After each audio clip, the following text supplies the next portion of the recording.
अस्सलाम वालेकुम दोस्तों, उम्मीद आप सब खैरियत से होंगे। आज के वीडियो में हम रिज़ल्ट एनालिसिस से हम करेंगे फातिमा फर्टिलाइज़र के जो फोर्थ क्वार्टर 2022 का जो रिज़ल्ट अनाउंस हुआ है, तो हम इस कंपनी के रिज़ल्ट को ज़रा एनालाइज करेंगे। तो चलें दोस्तों, हम टॉपिक की तरफ चलते हैं। तो फर्टिलाइज़र सेक्टर में एक इनका अपना नाम है, फातिमा फर्टिलाइज़र कंपनी लिमिटेड। इसके रिज़ल्ट एनालिसिस हम करेंगे।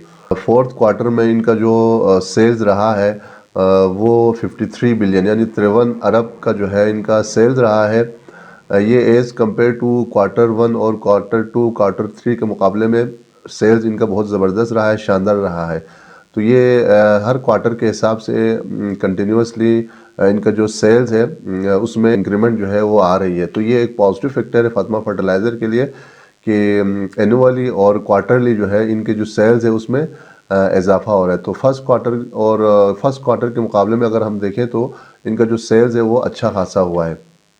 इस तरह अगर हम कॉस्ट ऑफ सेल्स की बात करें तो कॉस्ट ऑफ सेल्स जो है इस वक्त यानी फोर्थ क्वार्टर के रिजल्ट के मुताबिक 42 बिलियन रुपीस का कॉस्ट ऑफ सेल्स है। तो ये आपको पता है कि इन्फ्लेशन की वजह से और बाकी चीज़ों में महंगाई की वजह से जो कॉस्ट ऑफ सेल्स है वो इंक्रीज़ हुआ है बाकी क्वार्टर्स के मुकाबले में। तो ये बेसिकली जो है नेगेटिव फैक्टर है और जाहिर सी बात ये महंगाई की वजह से कॉस्ट ऑफ सेल जो है वो इंक्रीज़ हुआ है। इस तरह अगर हम बात करें ग्रॉस प्रॉफिट की, तो फोर्थ क्वार्टर का जो रिज़ल्ट है उसके मुताबिक जो ग्रॉस प्रॉफिट रहा है वो 10.7 बिलियन का रहा है। और ये ग्रेजुअली जो है डिक्रीज़ किया है क्वार्टर वन, क्वार्टर टू और क्वार्टर थ्री के मुकाबले में। तो आप देख सकते हैं कि जो ग्रॉस प्रॉफिट में जो कमी हुई है वो बेसिकली कॉस्ट ऑफ सेल्स बढ़ने की वजह से हुई है। तो कॉस्ट ऑफ सेल्स जब इंक्रीज़ होता है, जाहिर सी बात है, तो प्रॉफिट मार्जिन जो है वो थोड़ा सा डिक्रीज़ कर जाते हैं। इस तरह अगर हम बात करें इनकी डिस्ट्रीब्यूशन कॉस्ट की, तो डिस्ट्रीब्यूशन कॉस्ट फोर क्वार्टर का जो रिजल्ट है उसके मुताबिक 2.6 बिलियन का जो है डिस्ट्रीब्यूशन कॉस्ट है। ये भी बाकी जो क्वार्टर्स है उसके मुकाबले में इंक्रीज़ हुआ है। इस तरह अगर हम एडमिनिस्ट्रेटिव एक्सपेंसेस की बात करें तो ये तकरीबन 6 बिलियन का जो है एडमिनिस्ट्रेटिव एक्सपेंसेस है। तो ये भी बाकी जो क्वार्टर्स है थर्ड क्वार्टर के मुकाबले में थोड़ा सा डिक्रीज़ हुआ है। लेकिन ओवरऑल जो क्वार्टर्स है एवरेज अगर हम निकालें तो ये थोड़ा सा इंक्रीज़ हुआ है एडमिनिस्ट्रेटिव एक्सपेंसेस। वो भी जाहिर सी बात है महंगाई की वजह से और इन्फ्लेशन की वजह से जो है इसमें इंक्रीमेंट आई है। इस तरह अगर हम बात करें प्रॉफिट फ्रॉम ऑपरेशन की, तो ऑपरेशन से जो इनका प्रॉफिट रहा है वो तकरीबन जो है 6.5 बिलियन का रहा है। ये as compare to third quarter जो है डिक्रीज़ हुआ है। इसी तरह फर्स्ट क्वार्टर सेकंड क्वार्टर के मुकाबले में जो ऑपरेशन से जो प्रॉफिट है वो थोड़ा सा डिक्रीज़ कर गया है। इस तरह अगर हम अदर ऑपरेटिंग एक्सपेंसेस की बात करें तो 1.4 बिलियन का है। ये थर्ड क्वार्टर के मुकाबले में थोड़ा सा कम हुआ है। इसी तरह सेकंड क्वार्टर के मुकाबले में भी ये जो ऑपरेटिंग एक्सपेंसेस है ये कम हुआ है, तो इसको हम पॉजिटिव ले लेते हैं। अदर इनकम की बात करें तो ये तकरीबन जो है 1 बिलियन का इनका अदर इनकम है। ये भी बाकी क्वार्टर्स के मुकाबले में जो है इंक्रीज इन्होंने किया है, तो ये एक पॉजिटिव फैक्टर है। इस तरह अगर हम फाइनेंस कॉस्ट की बात करें तो ये तकरीबन जो है 1 बिलियन का इनका फाइनेंस कॉस्ट है जो कि बाकी क्वार्टर्स के मुकाबले में इंक्रीज हुआ है। इस तरह अगर loss allowance on subsidy receivable from GOP, तो गवर्नमेंट ऑफ पाकिस्तान की तरफ से जो रिसीवेबल है तो इसमें डिक्लाइन हुआ है, यानी पे किया इन्होंने 5 करोड़ रुपीज़ जो है इन्होंने पे किया है। ये भी बाकी जो क्वार्टर्स हैं उनके मुकाबले में ज़्यादा इन्होंने पे किया है। इस तरह share of profit from associate ये भी डिक्रीज़ कर गया है, निगेटिव में है।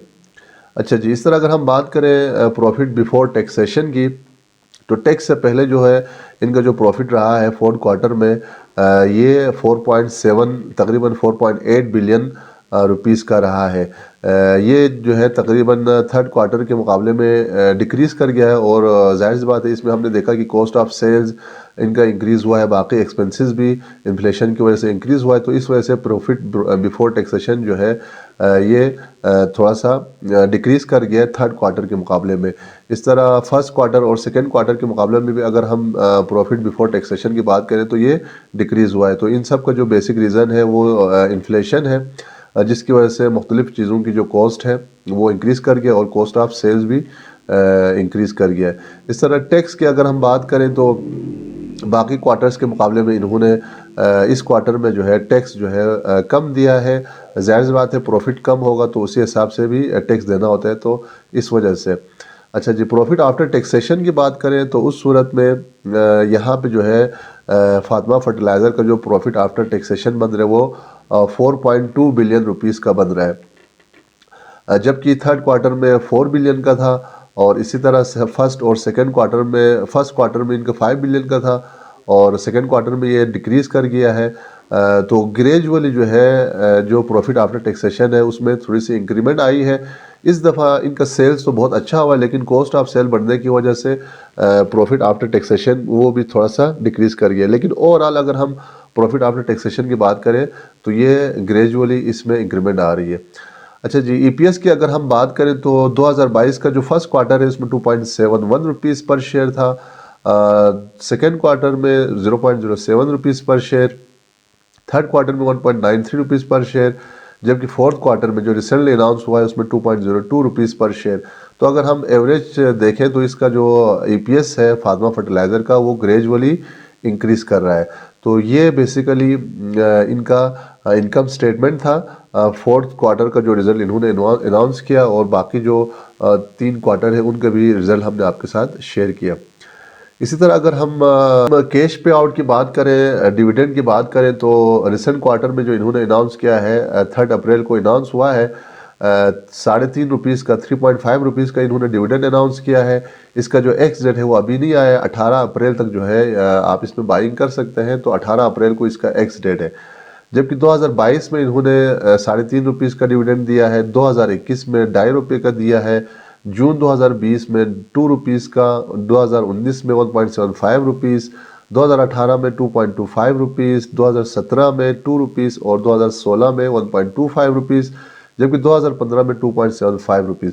तो अगर हम डिविडेंड की बात करें तो इनकी जो अर्निंग के हिसाब से जो डिविडेंड है वो ग्रेजुअली इंक्रीज़ होता जा रहा है। इसी वजह से इनका जो डिविडेंड यील्ड है वो भी इंक्रीज़ कर रहा है, जो कि हम लास्ट में आपके साथ शेयर करेंगे कि इनका डिविडेंड यील्ड कितना आ रहा है। उसके बाद ज़रा हम दूसरे एनालिसिस की बात करें दोस्तों, सो इसमें इनकम स्टेटमेंट इनका अगर हम देखें तो 2014 से 2021 का जो इनका इनकम स्टेटमेंट है, रेवेन्यू जनरेशन है, उसकी अगर हम बात करें तो 2014 से अगर हम देखें 2021 को कंपैरिजन करें तो इस वक्त जो इनका एनुअली जो टोटल रेवेन्यू है वो ग्रेजुअली इंक्रीज़ कर रहे हैं। तो ये एक अच्छा फैक्टर है फातिमा फर्टिलाइज़र के लिए कि ये ग्रेजुअली अपनी जो रेवेन्यू है उसको इंक्रीज़ कर रहे हैं। तो 2021 में इसका जो टोटल रेवेन्यू है वो तकरीबन 110 बिलियन रुपीज़ का है। इसी तरह अगर हम इसकी नेट इनकम की बात करें 2021 में तो ये तकरीबन जो है 18 या 19 बिलियन रुपीज़ का है, जो कि बाकी जो ईयर्स है उनके मुकाबले में इंक्रीज़ कर रहे हैं। तो ये भी एक पॉजिटिव फैक्टर है फातिमा फर्टिलाइज़र के लिए। इसी तरह अगर हम दोस्तों दूसरे एनालिसिस की बात करें तो इसमें जो एक एनालिस्ट जो रिपोर्ट है उसके मुताबिक इसको बाई कॉल दिया गया है और 12 मंथ का जो प्राइस टारगेट इन्होंने सेट किया है वो 44 रुपीज़ पर शेयर का सेट किया है, और इसमें ये कह रहे हैं कि प्लस 37% इसमें इजाफे का जो है वो चांसेस मौजूद है। तो ये एक एनालिस्ट रिपोर्ट है जो कि हमने आपके साथ शेयर किया। इस तरह अगर हम बात करें डिविडेंड यील्ड की तो डिविडेंड यील्ड जो करंट इनका बन रहा है, डिविडेंड जो पे किया है उसके हिसाब से वो 10.42% का बन रहा है। तो अगर हम डिविडेंड की बात करें तो ये ग्रेजुअली डिविडेंड भी इंक्रीज़ करे, तो डिविडेंड जाहिर सी बात है उसी वक्त इंक्रीज़ करता है जब कंपनी की जो अर्निंग है उसमें इजाफा हो।